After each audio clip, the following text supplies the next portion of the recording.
So I've seen this manga talked about a lot on Twitter, and I know this manga isn't the biggest out there, however, the fans are pretty vocal. So I decided to read it to see if it's actually as good as the fans make it seem, and honestly, I enjoyed my time reading this manga. There's a lot that this series does right, and what is the series that I'm talking about? Well, you already know if you've seen the title and thumbnail, but that's right, I'm talking about Sakamoto Days. Let's get into all the reasons why I think this manga is so good. But before doing that, if you make it to the end of the video, maybe think about dropping a like, and subscribe as well, it helps out a ton. Thanks anyway, let's get back on track. So surprisingly, there are some good themes to talk about in this manga. Now, it's surprising because this series is mostly a comedy series, like 90% comedy, but that doesn't change the fact that there are some good themes in this manga. One of those themes is all about family. Sakamoto threw away his career as the legendary assassin in order to start a family, and now that there are problems brewing, he will do almost anything to protect his family. However, during the course of this manga, his family increases in size, not because he has another kid, but because of the people like Shin, who have become a part of his family alongside some others. We really get to see how important family is to these people and how it can cause a major turning point in their lives.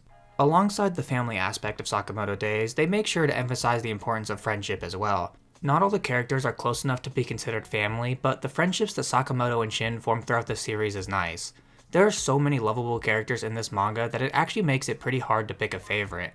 The friends that they make help them out so much when they need the help the most. There have been situations where even Sakamoto couldn't easily get out without some help, which is where this comes in. You need to be able to have friends who would be willing to help you in a dire situation. That's just how human nature is.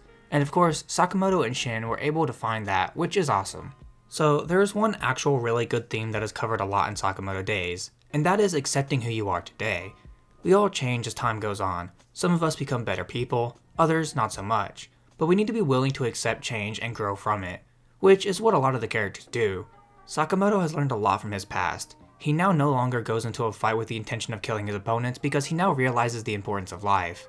This has actually caused him to grow stronger as both a person and a fighter. This also allows him to pass on the wisdom he has learned to some of the younger characters. Some of them take his advice and grow from it as well, and others still struggle to really learn anything. One of those characters is Akira. Although I'm sure in the end she will learn a lot and grow, as of right now she went down a slightly different path than what was originally expected. And it is now Sakamoto's job to help her alongside his other goals, of course. It's crazy how well they were able to portray this concept in a story that is mostly covered with a lot of comedy throughout its run. Alright, now that I've talked about some of the themes I think this series does a really good job at covering, now I want to talk about some of the technical things this manga does really well. The first thing being the comedy. I've mentioned a few times in this video already, but Sakamoto Days is a comedy manga first and foremost, and it does comedy really well. The amount of situations that get turned into funny moments is great, and the best part of the comedy is that it doesn't take away from the overall story. Most of Sakamoto Days isn't meant to be taken too seriously. Sure, there are some insane stuff happening, and there is sometimes some real stakes at play, but it really isn't too serious most of the time. They do a really good job at making funny character designs alongside cool ones, which really help to enhance the comedy to some extent. The comedy in this manga is mostly situational, but it works really well. Seeing an old fat guy beat the ever-living shit out of people is funny no matter how many times you see it, which just helps to enhance the overall flow of the manga. One of the weirdest things about Sakamoto Days is that it actually has pretty good world building.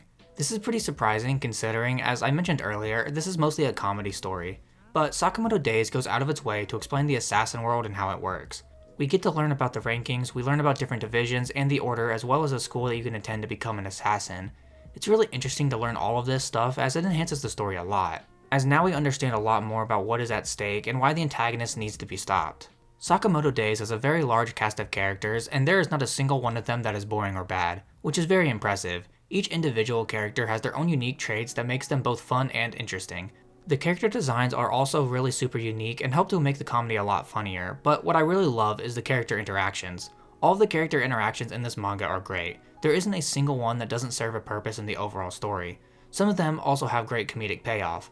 Sakamoto, the main character, is one of the least interesting characters in the manga, and that is mostly because he already has had his arc off screen, but he serves as a really good mentor figure for a lot of the characters in this manga. Shin plays what would traditionally be the protagonist role in this manga. Obviously, he shares that role with Sakamoto, but Shin is the one who gets a lot of focus and development. Plus, he struggles a lot. Even with his overpowered ability, he has a hard time in fights, and that makes his character really interesting. There are a lot of other pretty interesting characters in this series as well.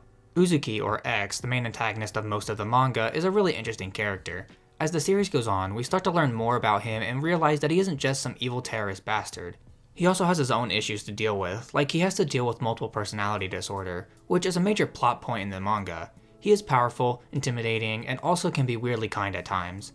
The Order members are all so unique and interesting, it is pretty hard to talk about them, but each one of them brings something unique to the table that can make the manga way more interesting. My favorite character that isn't a main character is Akira. When we first meet her, immediately we are thinking that she is not cut out to be an assassin. She is shy and very kind and seemingly has no battle experience at all. But slowly, things start getting pieced together. We learn that she is the niece of Sakamoto's deceased friend from back in the day, and that the reason she even wanted to become an assassin in the first place was to find her aunt. Akira, in a string of really funny and goofy characters, is a standout and is just a really interesting character to see in this series. Sakamoto Days didn't really surprise me in any way. I went into this series knowing exactly what it was, and that is the experience that I got. Now, is that a bad thing at all? No. This manga is very enjoyable, and I can definitely see why it got as popular as it did. I really enjoyed Sakamoto Days. It was a fun manga.